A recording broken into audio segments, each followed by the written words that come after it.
Welcome back to my YouTube channel एवन coaching by Abhay sir.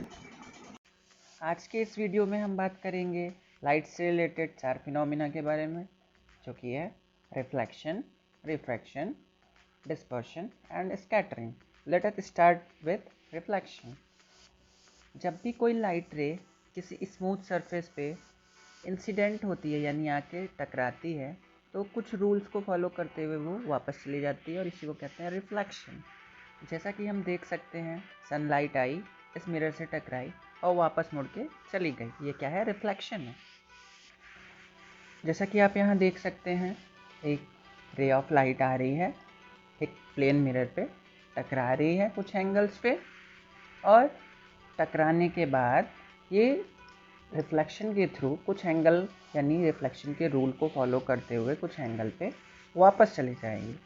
और जो ये लाइट रे इंसिडेंट होती है, उस लाइट रे को इंसिडेंट रे कहा जाता है। एंड जिस पर्टिकुलर पॉइंट पे वो लाइट रे इंसिडेंट होती है यानी स्ट्राइक करती है, उस पॉइंट को कहते हैं पॉइंट ऑफ इंसिडेंस। ये लाइट रे टकराने के बाद वापस लॉ ऑफ रिफ्लेक्शन फॉलो करते हुए चली जाती है, जैसा कि आप इस रे डायग्राम में देख सकते हैं। ये रे इंसिडेंट रे है, ये रिफ्लेक्टेड रे है, ये एंगल आई, ये angle R. Okay, now come to the next topic, that is refraction. Refraction क्या होता है? जब भी कोई लाइट रे एक मीडियम से दूसरे मीडियम में जाती है, तो उसके पाथ में थोड़ा सा डेविएशन देखने को मिलता है, जिसको रिफ्रैक्शन कहते हैं। क्या आपने कभी लाइट के पाथ को देखा है जब लाइट एक मीडियम से दूसरे मीडियम में ट्रैवल करती है? डे टू डे लाइफ में हमें ऐसे कई सारे घटनाएं देखने को मिलती है जहाँ पे रिफ्रैक्शन होता है। जैसे कि सबसे पहले हम देख सकते हैं कि एक ग्लास में अगर पेंसिल डालते हैं हम, तो वो ऐसा लगता है जैसे टूटा हुआ है, थोड़ा सा स्लाइटली बेंट दिखता है। एक साफ पानी का पुल जितना गहरा एक्चुअली में होता है, उससे कम गहरा हमें दिखाई देता है। अगर हम किसी सिक्के को एक बीकर में जिसमें कि पानी भरा है उसमें डालें, तो वो ऊपर की थोड़ा उठा हुआ दिखता है। एक ग्लास स्लैब को अगर किसी प्रिंटेड मटेरियल के ऊपर रखा जाए, तो वो जो प्रिंटेड मैटर होता है वो थोड़ा सा ऊपर की तरफ उठा हुआ दिखता है।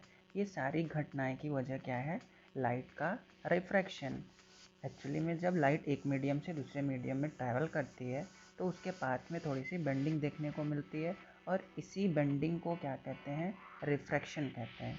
Now come to the next topic, that is dispersion of light. जब भी कभी हम एक वाइट लाइट को एक प्रिज्म के रास्ते पास कराते हैं, तो वो वाइट लाइट 7 रंगों में विभाजित हो जाती है, और इसी विभाजन को वाइट लाइट का 7 रंगों में बढ़ जाना क्या कहलाता है? Dispersion of light. इसमें 7 रंगें होती हैं जिनको विबगोर से जाना जाता है, और उन 7 रंगों को क्या कहते हैं हम?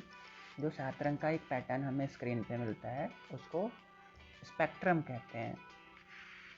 Now the last topic is scattering of light. ये दो दोस्त एक बार जब सूर्य डूबने वाला था, तब दोपहर के समय कहीं जा रहे थे।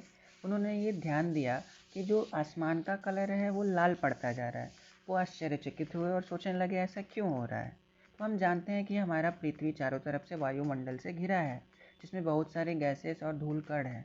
जब ये सूर्य की रोशनी पृथ्वी पर टकराती है या हमारे वायुमंडल में प्रवेश करती है, तो अलग अलग दिशाओं में बिखर जाती है इन पार्टिकल से टकराने के बाद, जिसको हम स्कैटरिंग कहते हैं। We can define when a beam of light pass through the atmosphere, it is redirected in different direction due to interaction with particles in atmosphere.